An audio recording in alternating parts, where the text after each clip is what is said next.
there's always information out there. And it could be from the internet. It could be from your network. It could be from social networks where companies will post information about their company. And so that's a wealth of data. And then if you have the ability to spend time with the customer, especially with those who are serving their customers, is that whenever you're able to provide any kind of insight to your client base, I mean, that is extremely valuable.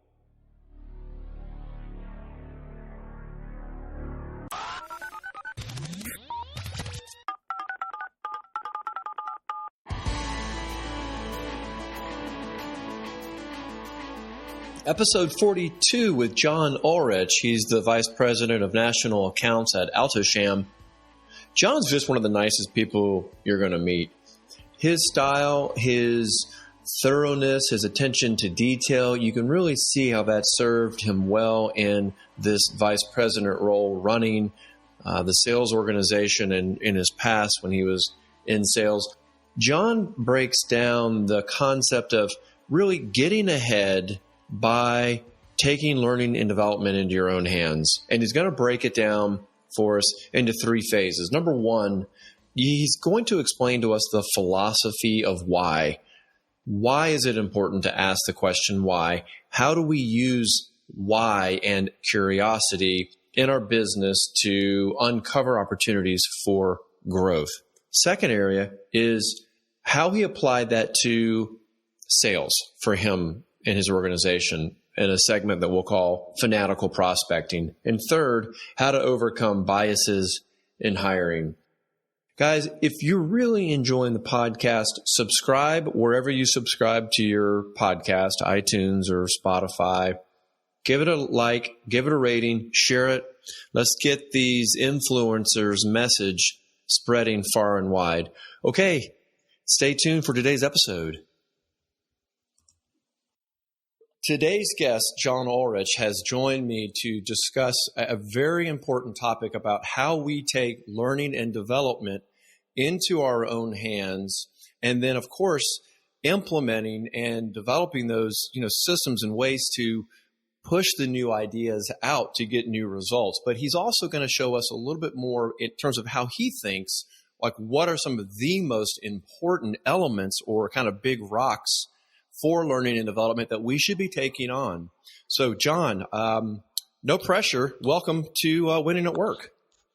Good morning, Tony. And like every guest, I have to thank you for allowing me the time to be on your most prestige podcast. This is good. I'm excited for the next hour, 2 hours, 3 hours, however long that you want to have me. 6 hours. This is a 6 hour. It's the first ever long format.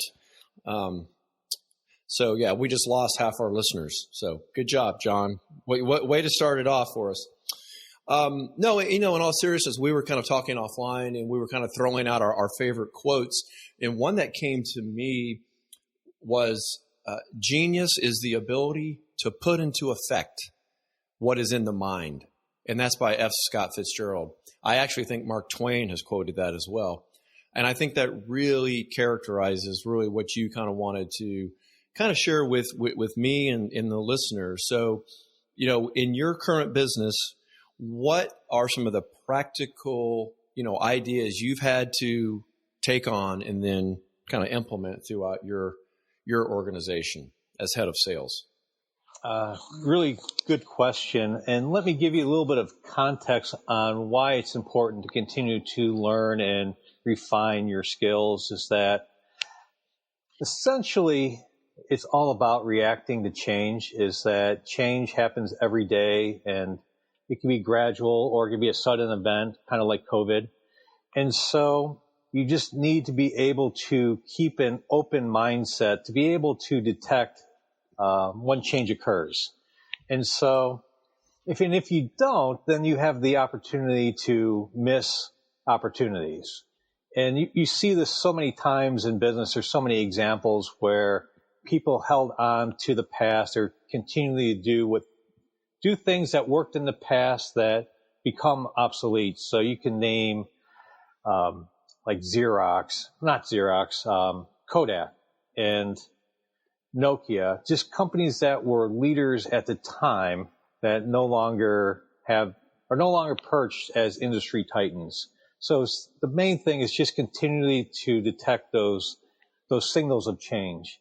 And so to be able to do that, you have to have, as Carol Dweck says, is that growth mindset, is continue to look at what's happening out there, whether it's in your company, your family, the marketplace, and see what the evolving needs are, and identify if you already have those skills to be able to address those needs. And if not, and many times there will be times where you do not have those skills, is be curious and try to find and develop those new skill sets.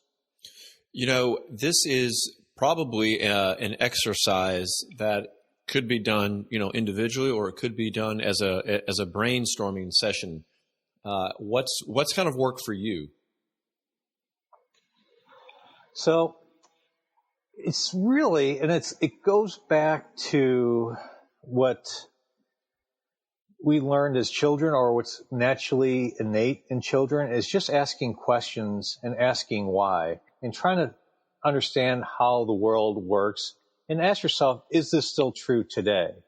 I think if you're able to do that and ask different people their opinions, their thoughts, and continue to read industry magazines, business magazines, or any sort of materials out there, and just ask, why is this happening? Is this true? I think that's a good start. As you drill down into an organization, don't, and you hear this all the time, don't be siloed. And the reason why is that you want to hear the multiple opinions from others, is go to the shop floor and understand how the equipment's being built, how the components are being manufactured. Talk to customer service, see if there's any issues or suggestions that are coming from the customer base. If you have a technical service department, spend some time with them, because they're the ones who have the ears to the ground, and just stay connected that way. And then, of course, if you're in sales, this is your opportunity to spend time in the marketplace, talk to your distributors. What are the things that they're seeing?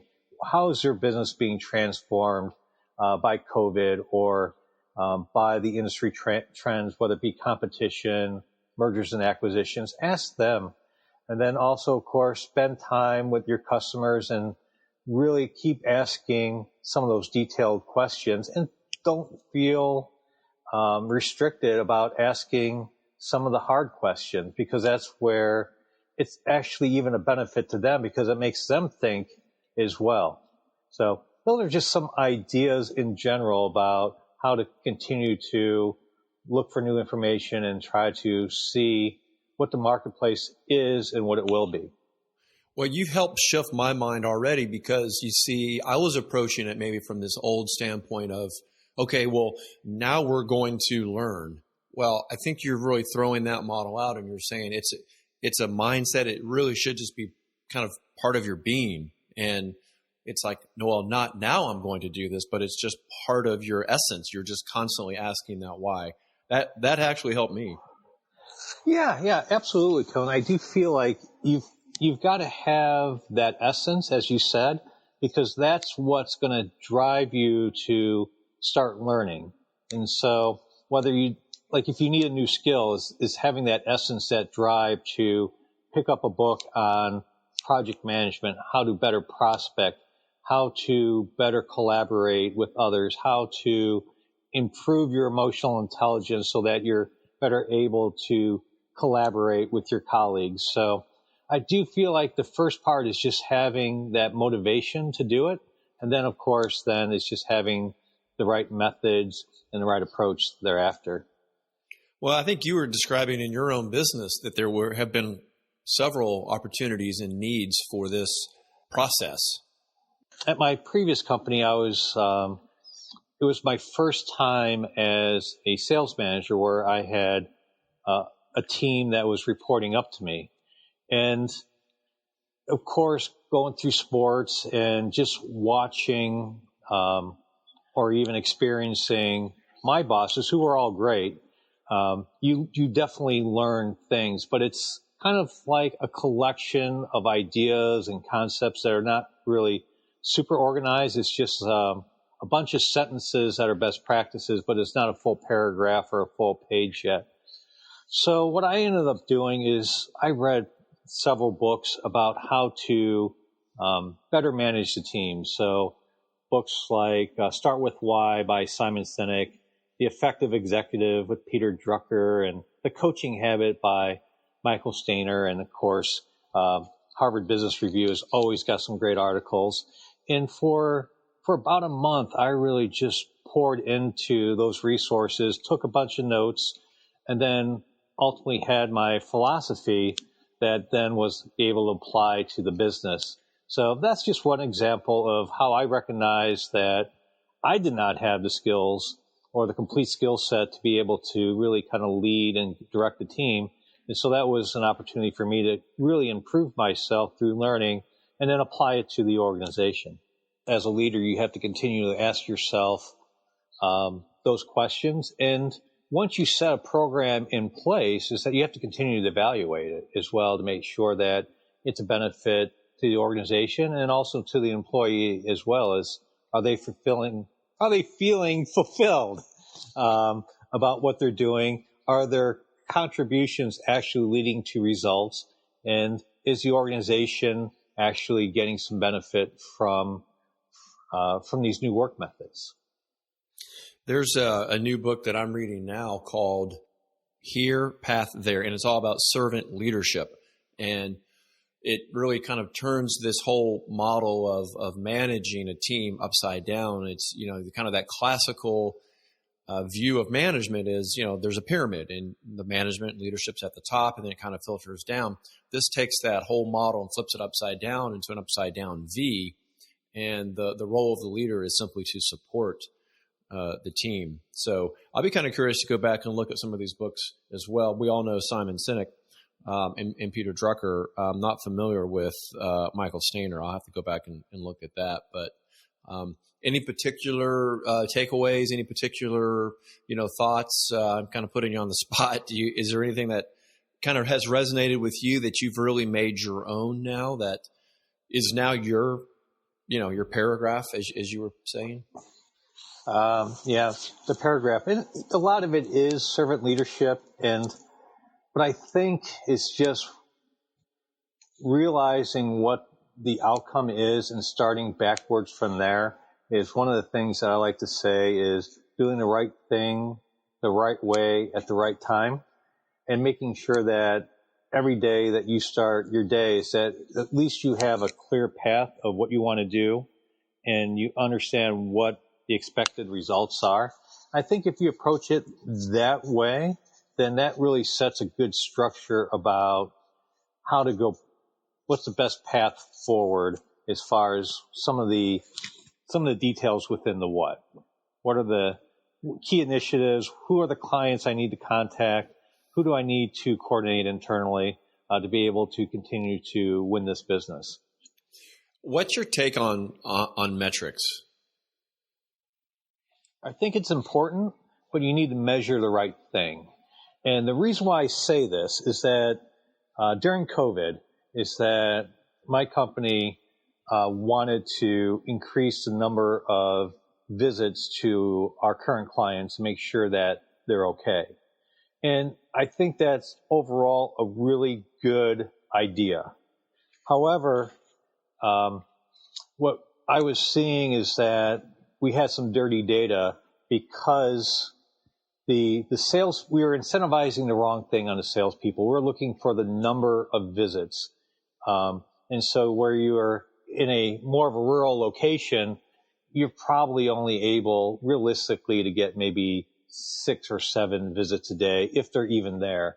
And then some of these folks, these sales managers, were logging 10, 12, 14 visits a day, and they weren't quality visits. So what we were trying to measure, while the intent was good, is that in reality, we were not incentivizing the right thing.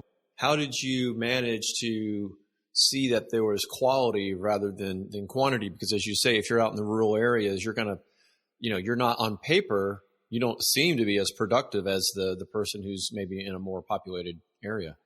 Yeah. So that's one of the benefits of a customer relationship management system, CRM, is that you would look into the data and compare those who are doing 14 visits a day versus those who are doing 6 visits a day. And so when you read the meeting notes, is that those who are doing 14 visits a day, those were the folks that were copying and pasting visit 1 to visit 2, visit 3, visit 4. Talk to this person, he's doing well, can't wait for COVID to be over. So you can look at that, but then you look at the folks that had 4 or 5, and that you could see in the meeting notes is that talked with this particular person, talked about how he's responding to COVID, that now he is simplifying his menu, reducing it. He's reduced his staff by 50%, but now he's focusing more on delivery and has developed a partnership with Uber Eats. And so just kind of just doing that fact check on that as well, where obviously you want the quantitative, but you have to measure that against the qualitative and just double check the data and even have those pointed questions with the sales managers going, okay, what are you doing? How are you doing it? What are the results? What's going well? What's not going well? What are you seeing out there? And it kind of goes back to, as a manager, just being curious to understand how your team is also responding to change and making sure that what they're doing is actually producing the desired result for them, the customer, and for the organization. We're kind of on that topic, of seeing new customers. And I know for a lot of us, it's always about prospecting. We're looking for new customers. As my CEO has said, and it's not a new idea, but if you're not growing, you're dying. That's a kind of a blunt way to put it. So you've had some experience too with, prospecting and finding new customers. What are your thoughts around this process and learning development and kind of asking the why? Gotcha. So this kind of goes back to the theme of it is we've had some gradual change, but then we've had some sudden change because of COVID and some other factors, is that how we prospected in the past has changed.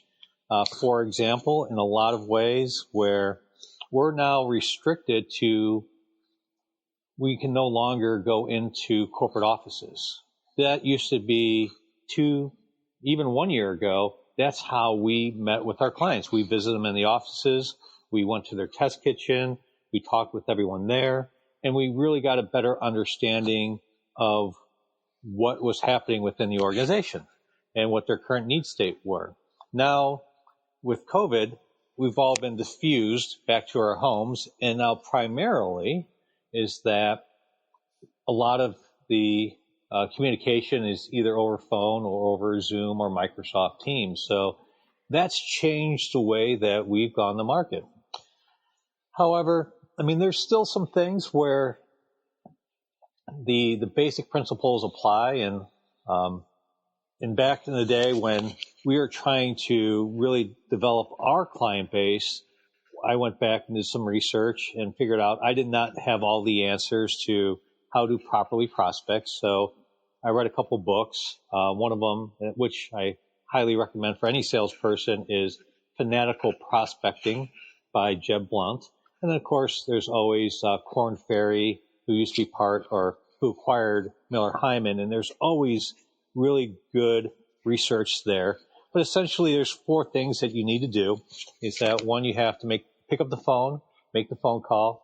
You have to email. You have to use your social networks, so Facebook, LinkedIn, and continue to build your brand and the company's brand. And then the 4th thing is in-person networking. Now with COVID, maybe you're not doing so much of the 4th thing of networking, but still you can always pick up the phone and then also email.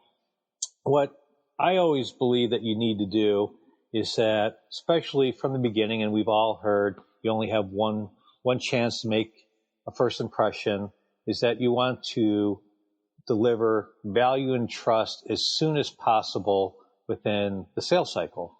And so what I try to do, and I've been doing a lot more of it now, is that I try to learn much more about the client's business before I contact them, before I email them, and before I pick up the phone. And so in my line of business, I'll do it two ways. One, I'll do a lot of internet research, kind of find out a little bit more about the company financials, understand what some of their strategic goals are. And then I will then go into the field, visit many of their locations as I can to get a better understanding of what they're doing, how they're doing it. And if some of the general managers or staff are available, ask them their opinion, and then consolidate all that information and then present an email to, I'm trying to go to the CEO level first, and then actually present a little bit of a pitch based on what I know about their company and say, what if you could do this? How would that impact your business?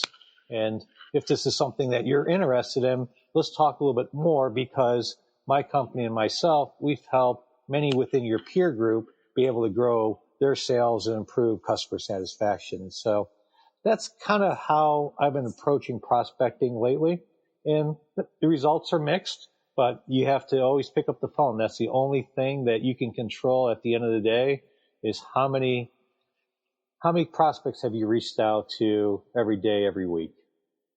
Well, maybe instead of doing 50 prospect calls, why don't you only do 10, but you've actually done fanatical amount of research, so you really have a unique value proposition. In fact, I know you told me of a really unique situation. I don't know if you recall the one I'm talking about, where you kind of did that, boots on the ground research. Oh, yeah. And I think it captures a lot of the themes that we've talked about before, is selling in the C-suite, doing the research, and taking a little bit of a team approach, and just continue to ask why.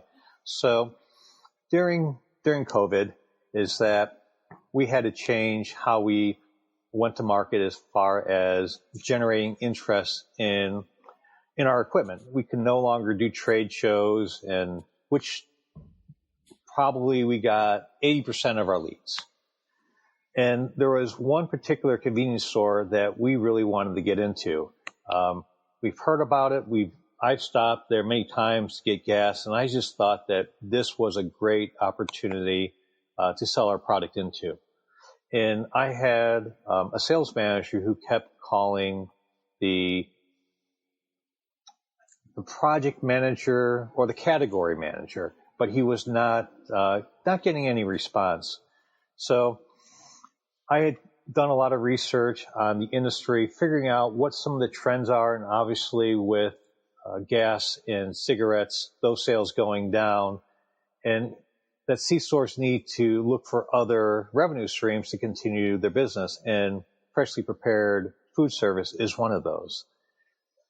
So got some stats from the industry, and then reached out to the senior vice president to start pitching what I knew about the industry, asking a little bit what their plans were going forward, and just a slight one sentence, hey, my company has helped other clients improve their profitability and their offerings and sales. Would you be interested in having that conversation? And so what was good is that the senior vice president, obviously who's responsible for growing sales and profit, that was something that resonated with him. So then he said, hey, I don't handle this on a day-to-day basis, but what I'll do is that I'll start a project with the category manager, the same category manager that our sales manager is trying to get in contact with, and then let's have a conversation. And so, which was awesome, and opened up that door. And then we had scheduled a meeting about a week out. So both me and the sales manager, we visited 3 or 4 different stores a piece, and we're able to kind of get a better understanding of what they're doing, what they're cooking, how they were cooking it, ask a couple questions to the store managers to see, what's working well, what's not working well, compiled that into a slide presentation, and then during our first meeting, we presented it. And then it was good enough where that led to a cooking demonstration. So it's just trying different things to be able to get in front of the right people. And in that particular case, it worked, and that was good, and we'll try it again. And then if it continues to work, we'll continue to do it. And if not, then we'll continue to look for other ways to do things a little bit differently. Maybe we start sending out personalized videos or home meal replacement to the category managers in the future. Who knows? But always try different things and see what the end result is. The theme constantly brought up is identifying the pain point, and none of that could have happened had you not kind of forced the issue and kept asking why. That was a brilliant kind of breakdown of what's happening. And it was kind of right in front of your face, but you had to actually dig and look to see and realize, hey, this is a real trend, and you took advantage of it. And obviously you work in your industry, so it's up to us to determine what's happening in our industry. There's always information out there, and it could be from the internet. It could be from your network. It could be from social networks where companies will post information about their company. And so that's a wealth of data. And then if you have the ability to spend time with the customer, especially with those who are serving their customers, is that whenever you're able to provide any kind of insight to your client base, I mean, that is extremely valuable, especially stuff or information that comes directly from the front lines. I want to get your opinions on, hiring. And you've got some kind of unique ideas around this, or maybe it's kind of your spin on hiring talent. What's your approach when you have to set out and hire a salesperson? Certainly. So you try to be as exact and methodical as you can be. And the reason why is that you have certain biases of what you think a salesperson looks like.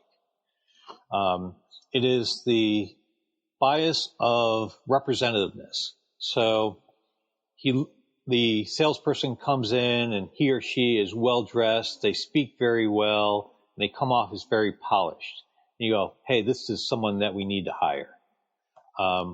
And once you go through that, once you have that really good first impression, then everything else kind of gets ignored. And you end up hiring this person. And sometimes it works out well, but sometimes maybe it doesn't. So essentially, what I've read by some psychologists that have done this is that you want to do two things. The first thing is that you want to have a group of people, especially if that salesperson is going to be interacting with multiple departments. You want to have a diverse set of eyes and ears. And then that diverse hiring committee will ask pointed questions and be able to judge on a scale of 1 to 3, 1 to 5, whatever it is, the 4 to 6 key characteristics that particular person needs to have. So one could be, is this person well-spoken? 2, does this person commit to prospecting? 3, how well does this person interact with others? 4, are they a good listener?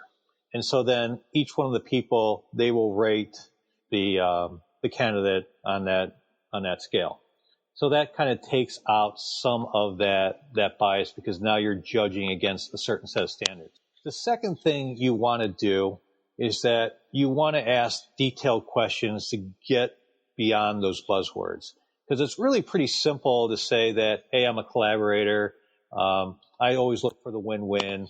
But then you go, okay, so you are a collaborator. Tell me about how you won a project with your team. How did you lead the team? How did you work together on this? What are some of the things? What are some of the obstacles that you overcame? And how did you overcome it? And get really detailed, because at that point, then you really get to better understand how much that person experienced that sale or that project, and how they interact with others, which is completely important, because otherwise, and I've seen this many, many times, is that failure has many orphans, success has many fathers. So if you're successful in a particular project, everyone is taking credit for it. So at that point, really, you're like, all right, so what have you done to contribute to that success?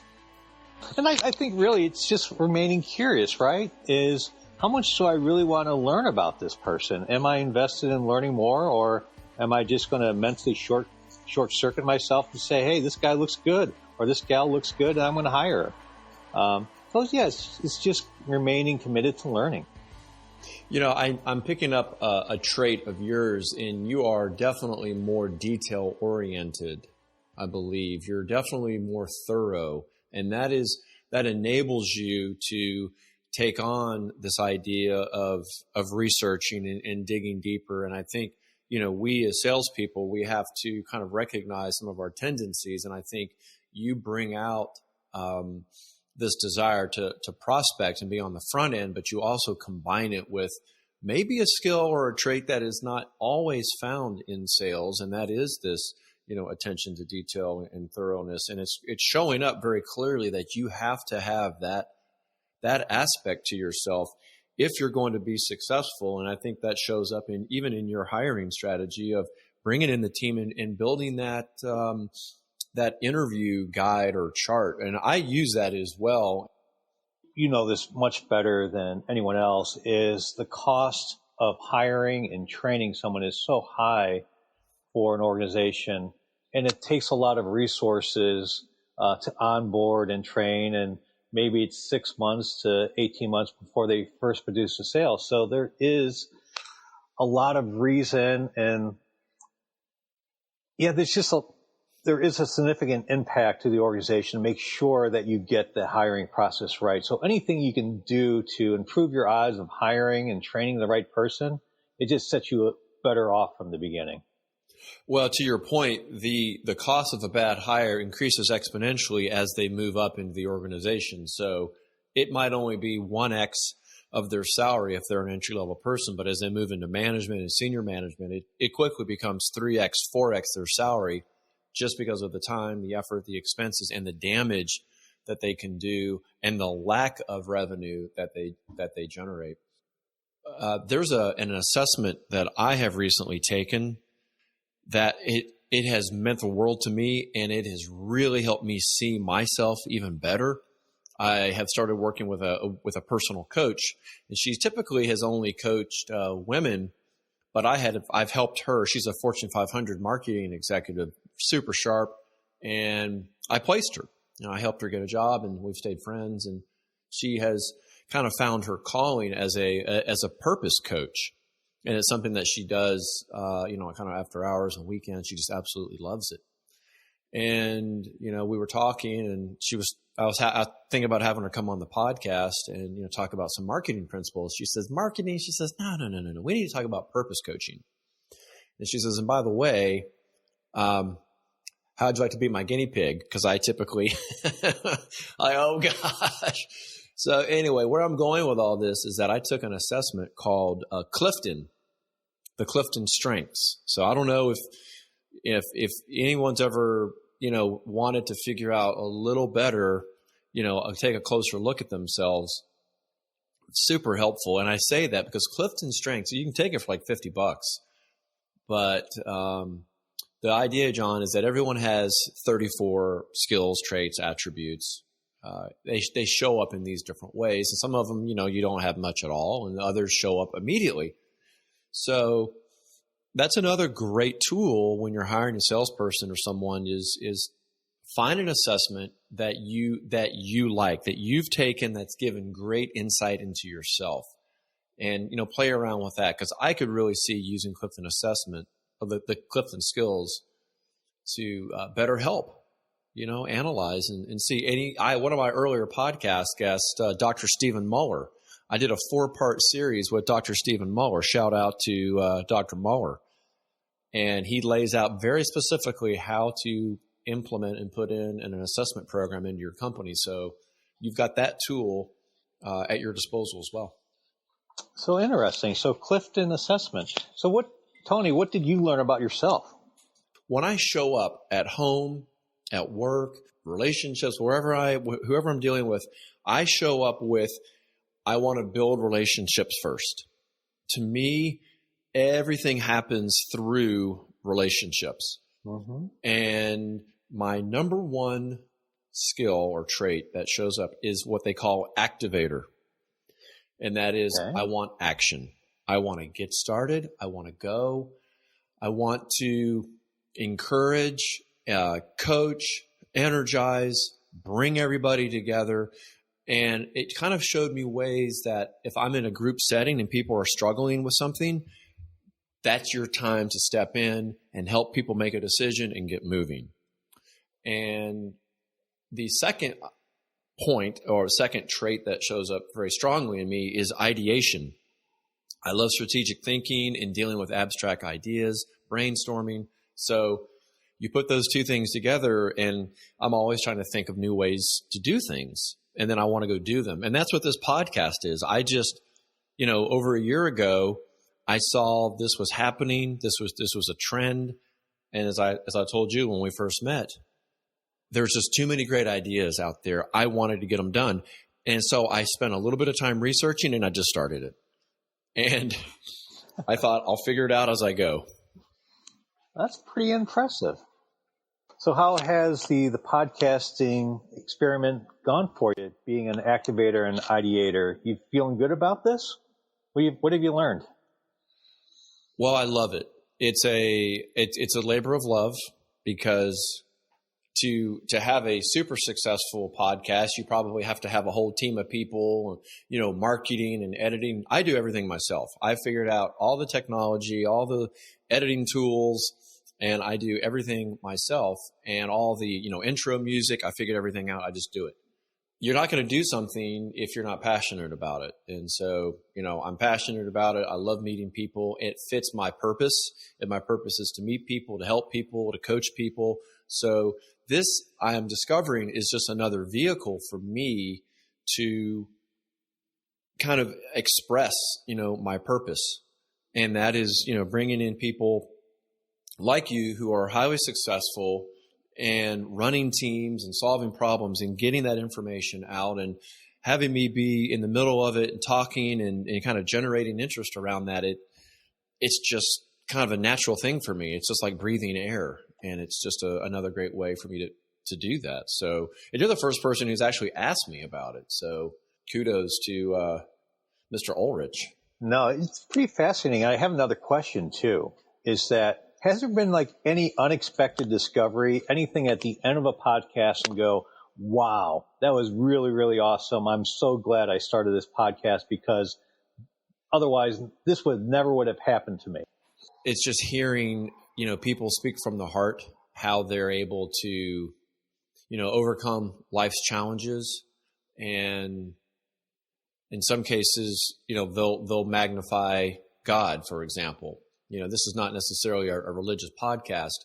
So when someone amplifies their trust in God, I think that's, to me, that's very inspiring, because, how are we supposed to operate in today's world, right? We think we know what we're doing. You're going out researching, doing all these things, but, inside you're probably also wrestling with, okay, well, I still need guidance. So I think when I hear stories of people relying on that inner voice and that guidance, I love to hear that when that comes out. I think that's inspiring. And I mean, you're being talking to you guys who are so successful in corporate America. I'm in awe of that, because, living and surviving in a very political environment, some environments are more political than others, it takes a special skill set. I mean, to survive in corporate America is there's a real skill, a real unique ability to do that. So I'm just in awe of you guys, and I'm just kind of along for the ride to watch you guys do it.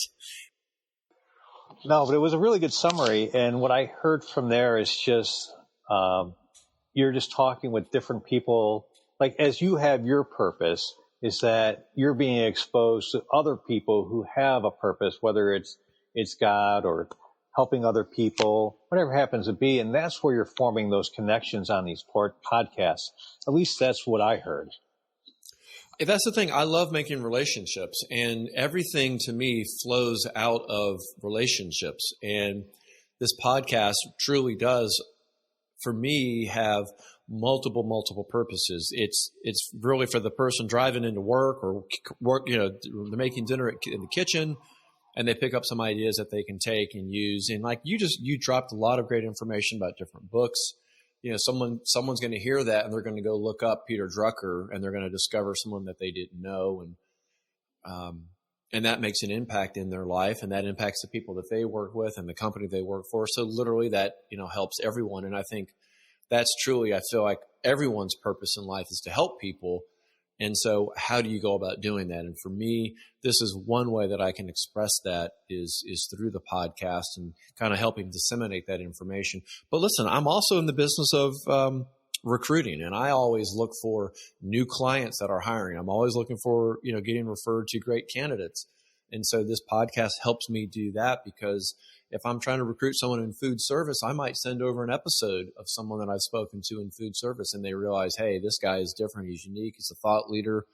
And, I want to talk to him, and I would trust him to deal with me confidentially in a search that I want to go through with, and I have to protect my current job.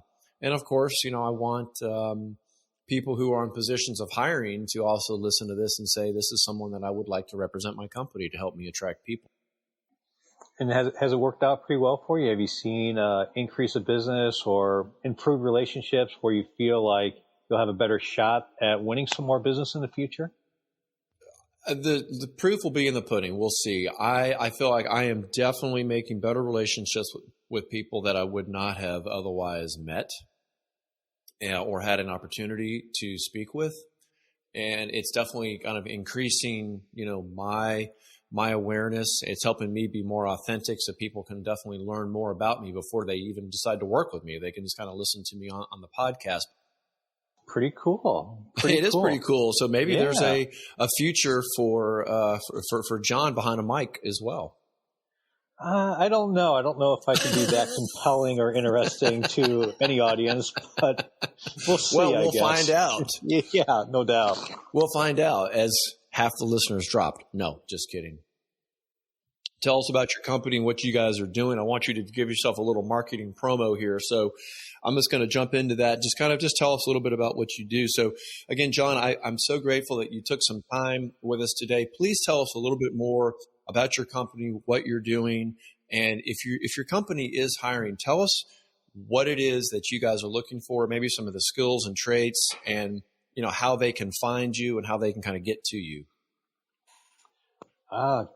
Good question. Thanks for asking and giving me the opportunity to talk about Alto-Shaam. So Alto-Shaam is a really cool, innovative, and progressive company. They're based out of Wisconsin, and it's family owned by Steve Moss, and it's got a really good leadership culture.